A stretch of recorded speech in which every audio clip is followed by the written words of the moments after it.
નમસ્કાર, ધરતીનો છેડો 3 આણંદના વૃદ્ધાશ્રમની અંદર આપનું સ્વાગત છે. ઘણા લોકો વૃદ્ધાશ્રમ બાબતે અલગ અલગ વાતો કરતા હોય છે કે વૃદ્ધાશ્રમ ના હોવા જોઈએ, વૃદ્ધાશ્રમ ખરાબ છે, વૃદ્ધાશ્રમ ના હોય, વૃદ્ધાશ્રમમાં કોઈ જવું ના જોઈએ, વૃદ્ધાશ્રમ ફાલતુ વસ્તુ છે, આ છે તે છે. પણ મને જ્યાં સુધી ખબર છે આ બધા જ વડીલોની જિંદગી ખૂબ ભયંકર હતી.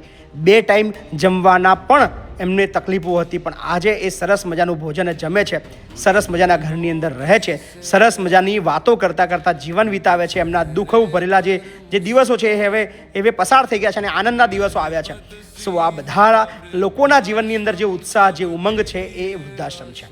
સો એકલવાયુ જિંદગી, રોડ ઉપર રખડતી જિંદગી, 2 ટાઈમ ભૂખ્યા રહેવાની જિંદગી, ક્યારે જમ્યા શું જમ્યા એની કંઈ ખબર નહીં, કોઈ મેડિકલ બાબતની અંદર પૂછવાવાળું નહીં, બીમાર થઈએ તો કોઈ દવાખાને લઈ જવાવાળું નહીં, પણ અહીંયા બધી જ ફેસિલિટીઝ. સો વૃદ્ધાશ્રમ આ બધા માટે સ્વર્ગ સમાન છે. કોણ શું કહે છે એમાં મને નથી ફરક પડતો. મને ફરક એટલો પડે છે કે આ લોકોના જીવનની અંદર એક નવી ઉર્જા મળી છે, એક નવો ઉત્સાહ મળ્યો છે અને જિંદગી જીવવા માટેની એક ઉમ્મીદ મળી છે. આખી પરિવાર એક સાથે રહીને સરસ મજાનું જિંદગી વિતાવી રહ્યા છે મહિપતસિંહ ફાઉન્ડેશન ધરતીનો છેડો 3 આણંદના વૃદ્ધાશ્રમમાં.